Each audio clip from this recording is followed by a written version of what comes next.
আমার এখনো মনে আছে যেদিন আমাকে ঘুম থেকে ছেড়ে দেওয়া হয়, আজকে খোলামেলা বলছে এগুলো, আস্তে আস্তে সবই বলে দেবো ইনশাল্লাহ।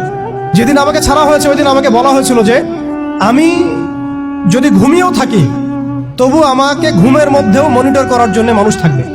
রাস্তাঘাটে যাওয়া তো বহুত দূরের কথা, বয়ান দেওয়া তো বহুত দূরের কথা, মাহফিল করা তো বহুত দূরের কথা, দাওয়াতের কাজ করা বহুত দূরের কথা, মিম্বরে দাঁড়ানো বহুত দূরের কথা।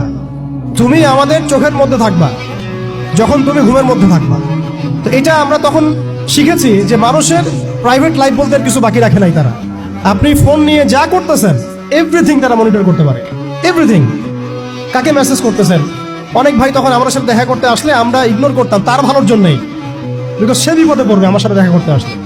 এবং আপনি যেটা বলবেন সে বলার জায়গাটা আপনাকে দেওয়া হয় না, রাখা হয় না, আপনি ট্রিগারের সামনে আছেন।